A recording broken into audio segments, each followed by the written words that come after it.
முள்ளியவளை அம்பாள் முன்பள்ளியில் போசாக்கு கண்காட்சி சிறப்பாக நடைபெற்றது. முல்லைத்தீவு முள்ளியவளை அம்பாள் முன்பள்ளி மாணவர்களிடையே ஆரோக்கியமான உணவு பழக்கங்களை ஊக்குவிக்கும் நோக்கில் ஏற்பாடு செய்யப்பட்ட சிறப்பு போசாக்கு கண்காட்சி ஜூலை 10, 2026 அன்று காலை 9 மணியளவில் மிகச் சிறப்பாக நடைபெற்றது. முன்பள்ளி ஆசிரியை கிருத்திகா அவர்களின் தலைமையில் நடைபெற்ற இந்நிகழ்வில் சிறுவர் பருவத்தில் போசாக்கின் முக்கியத்துவம், சத்துணவு வகைகள் மற்றும் பாரம்பரிய ஆரோக்கியமான உணவுப் பொருட்கள் காட்சிப்படுத்தப்பட்டிருந்தன.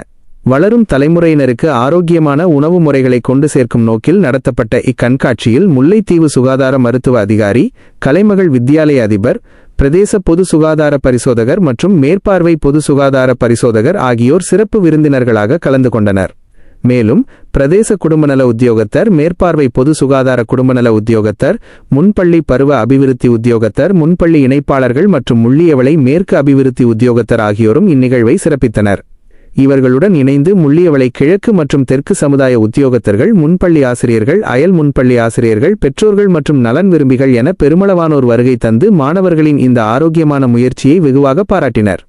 மாறிவரும் நவீன உணவு கலாச்சாரத்திற்கு மத்தியில் வளரும் குழந்தைகளுக்கு தேவையான அத்தியாவசிய ஊட்டச்சத்துக்கள் எவை என்பது குறித்தும், உள்ளூர் இயற்கை உணவுப் பொருட்களின் மகத்துவம் குறித்தும் இக்கண்காட்சியின் மூலம் பெற்றோர்களுக்கும் பொதுமக்களுக்கும் தெளிவான விழிப்புணர்வு ஏற்படுத்தப்பட்டது.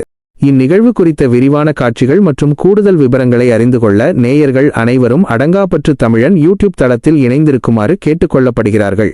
செய்தித் தொகுப்பு அடங்காப்பற்று தமிழன், நம்பிக்கைக்குரிய செய்தித் தளம்.